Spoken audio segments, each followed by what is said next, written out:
Hey everybody, I'm Mama Baird and welcome back to the channel. In today's video, I'm going to be making some dinners. Now these are some dinners that I have made in the past and they didn't quite make it into any of my videos. So they've been in my queue for a while, but I'm cleaning them out and I thought they were pretty good. So I thought I'd share them with you. So let's get into the kitchen and let's see what 3 dinners I have made in the past for my family. Before we get too far in the video, please make sure to give me a like, subscribe to my channel if you're not already subscribed. Every like, comment, share, it really helps support me and my family. Thank you so much, guys. So let's go back in time and let's see what dinners I whip up. For this first dinner, I'm going to be making classic pasta. I'm just going to be using spaghetti noodles here. Now, a trick that I learned to keep your noodles from sticking is not to add oil, but to just keep stirring them. And now I'm going to be just using canned tomato sauce to make a spaghetti sauce. I'm using a can of fire roasted crushed tomatoes and then a regular can of tomato sauce. And then I'm going to be adding some crushed bacon into this. This is pre-cooked bacon. I'm just trying to use this up, so I'm incorporating it in everything that I'm cooking. And then I have a home canned jar of ground beef that has peppers and onions in it.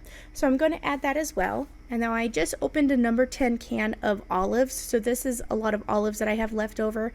So I'm going to be adding some of that. And this is kind of a big test to see if my kids like olives, and come to find out they do not. So now we know.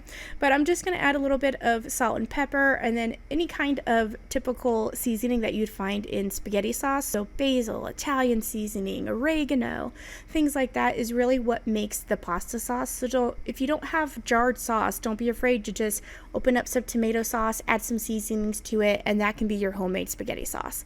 Sometimes it's a little bitter, so you need to add a little bit of sugar as well. I like to add a chunk of dark chocolate. That helps a lot with the bitterness. And now we are a big believer in tossing the pasta with the sauce, but you could also just serve this on the side if you like that as well. And then we're going to add in a little bit of Parmesan cheese, and that's what was for dinner. Now for this next meal, let's go to one of my favorite celebrity cooks, Snoop Dogg. One of you guys had sent this to me because we were talking about it on my Facebook group, and you guys are so good to me. The book is called From Crook to Cook, dedicated with Martha Stewart. Apparently he has a good relationship with her, so that's kind of cool. And I just think it's really nice. It lets you in a little bit more on Snoop Dogg and what he's all about. I had to look him up on YouTube just to kind of check him out a bit, you know, and he's got like over 9 million subscribers.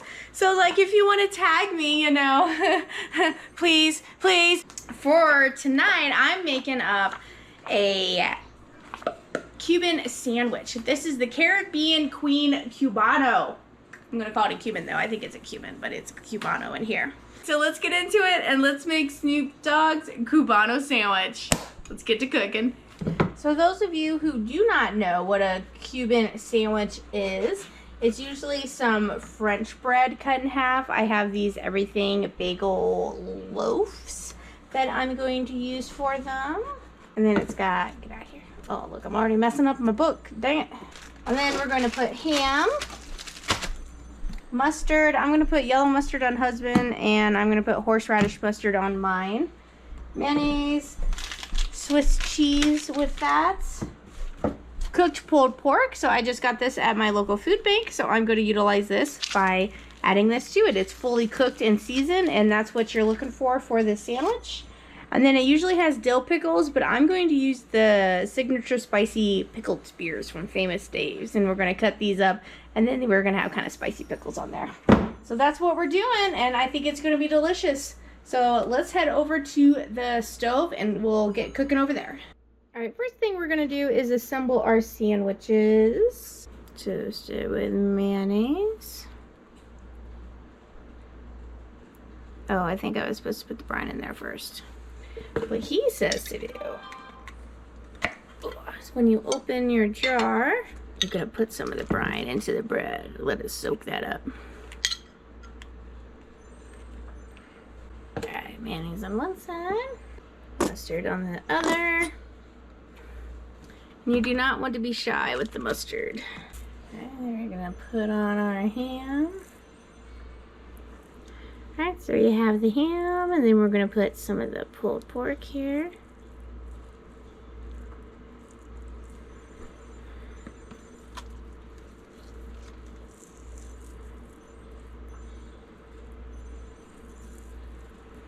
last time I made a Cuban sandwich, it was when I worked at the Cheesecake Factory. It was really good. All right, so ham, pulled pork, cheese,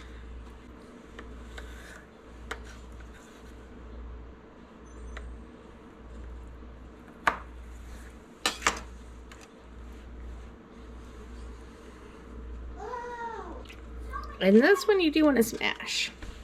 All right, let's take this to the stove. All right, I'm gonna drop some butter into my skillet. And then I'm also gonna spread some on top here.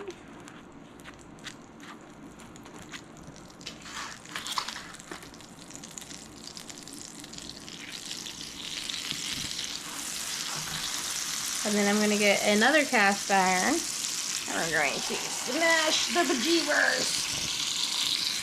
The for zizzle. We're gonna smash the fazzizzle out of this. For rizzle. The smash shizzle. Alright, we just did that for a couple of minutes. Whoops. Let's see, we're sticking.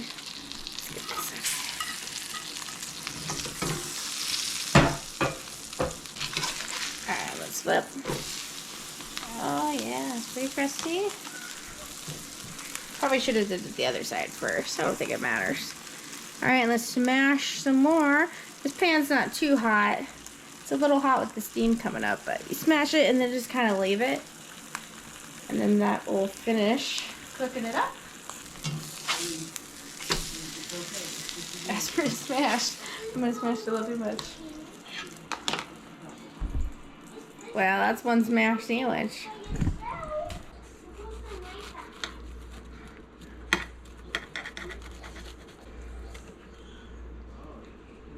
Wow. Let's give it a try. Holy schnizzle for rizzle. Kachizzle. That's a sand jizzle. Whoa, let's take a bite.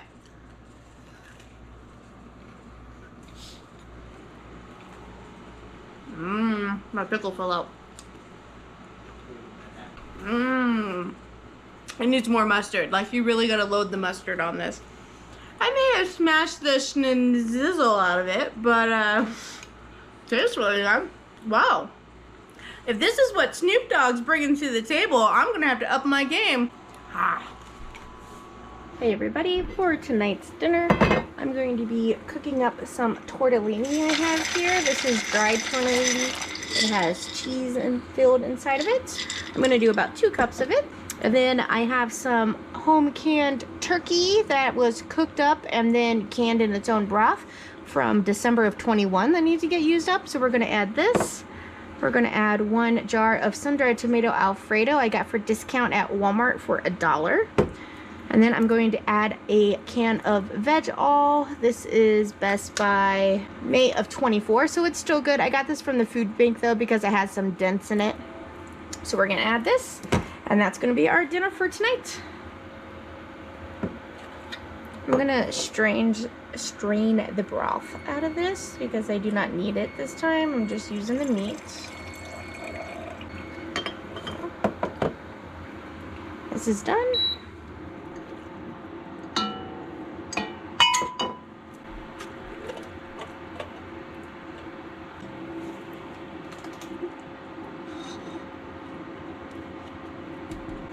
Alright, so we have tortellini, the veggie all, turkey, and then some dried tomato Alfredo. And then I'm going to add some Parmesan cheese. I'm still working through some that I got. And that, my friends, is what's for dinner. For this next dinner, I'm going to be making some chili, and then I'm going to put some cornbread on top of it. Make sure you don't drop the can in there. I'm going to be adding some ranch beans, some chili beans, black beans, some cooked hamburger that I made in bulk and I had a bit left over, so I threw that in there, and then some Worcestershire or Who's Your Sister sauce. And we're just going to mix this all up. I'm going for a chili, and I realized that I really didn't have any kind of tomato thing in here, no kind of tomato based product, so I'm going to be adding in a can of my homemade Rotel, but you could add any kind of diced tomatoes or crushed tomatoes, any kind of tomato sauce or blend that you like, whether you like it chunky crispy or you like it smooth. I like that the Rotel had the peppers and the onions in it, and it has some flavor and seasoning as well. So I'm going to go ahead and get that in there and get that all mixed up. You could also add any additional spices if you would like. And then for the topping, I have just 1 box of Jiffy corn mix, but I like to make it a little runnier because that to me spreads over easier, and when you bake it, it's not going to be such a thick topping of cornbread. It's going to be kind of thinner, and I feel like you get a much better cornbread to chili ratio. I just baked this at 350 for about 30 minutes. You just want to go until the top is nice and crispy.